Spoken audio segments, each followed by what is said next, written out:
দিল্লির লালকেল্লার সামনে বিস্ফোরণ বজবজি নাগা ট্রেকিং এ ডায়মন্ড হারবার পুলিশ জেলার পুলিশ উদ্ধার করলো বেশ কিছু আগ্নেয়াস্ত্র গ্রেপ্তার এক।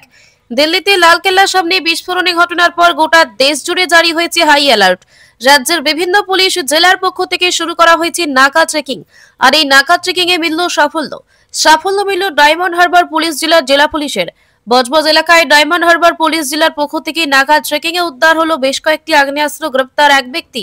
গভীর রাতে তল্লাশি চালিয়ে একজনকে গ্রেপ্তার করা হয়েছে। ধৃতের নাম মৌনক পারসাই ওরফে বাবু।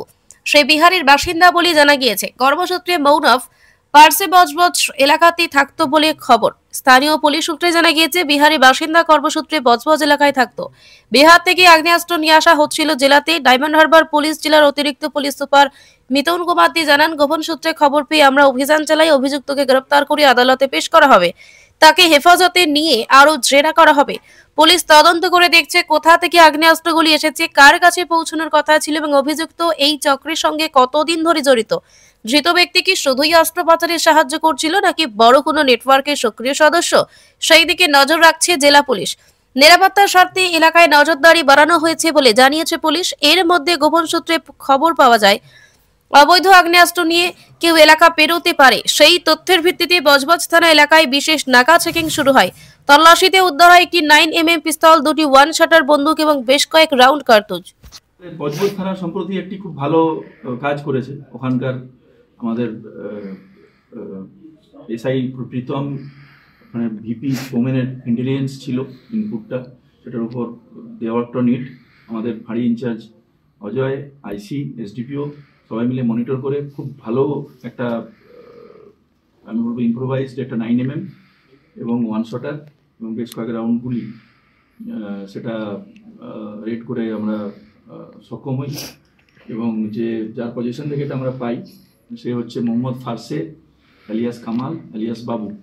তাকেও আমরা আলিপুর কোর্টে পেশ করে আমরা রিমান্ডে নিয়েছি। এটা তদন্ত আজ চলছে। আমরা এর যে রুট বা যতটা ডিপে যাওয়া যায় সেটা আমরা সমস্ত অ্যাঙ্গেলগুলো, সমস্ত অ্যাসপেক্টগুলো আমরা এক্সপ্লোর করব।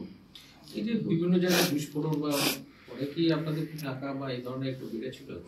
হ্যাঁ, ডেফিনেটলি সেটা তো অবশ্যই। এমনিতে আমরা আমাদের সবসময় চেষ্টা করি আমাদের অন্টো থাকার বা আমাদের টিমে যারা এই ধরনের ইন্টেলিজেন্সগুলো কাজ করে তাদেরকে প্রোৎসাহিত রাখার আমরা চেষ্টা করি। তো এটাকে খুবই এনকারেজ করা হয় এবং post that Delhi incident also আমরা উই এসকালেটেড দিস। তো আমাদের সমস্ত জায়গাতে নাকা ইত্যাদি চলা বা এই ধরনের যে ইন্টেলিজেন্স ইনপুটগুলো কালেক্ট করার বিষয়ে আমরা আরও বেশি জোর দিচ্ছিলাম। তাতেই আমাদের যে বজবজ টিমের এই সাফল্যটা এসছে। তো এখন কি নাকা চলছে?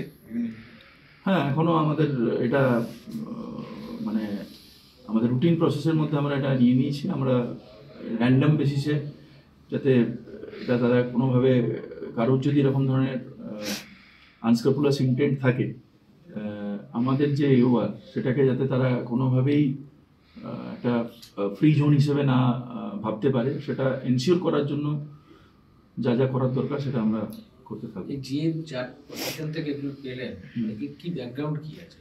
এই বিহারের মুজাফর ডিস্ট্রিক্টের বাড়ি। কর্মসূত্রে এখানে বিভিন্ন জুট মিলে ইত্যাদি কর্মসূত্রে এখানে বিগত কয়েক বছর যাবৎ ছিল। তো আমরা এর অ্যান্টিসিডেন্টসটাকে খতিয়ে দেখছি। এখন পর্যন্ত রেকর্ডসে পাইনি, কিন্তু এটা প্রসেসটা যেটা বললাম যে এখন এটা শেষ হয়নি। তবে নিশ্চিতভাবে যেহেতু নতুন বলেই মনে হচ্ছে, তাতে ওর যে অ্যাসোসিয়েটস বা এইগুলো আমরা আরও এক্সপ্লোর করে চেষ্টা করবো।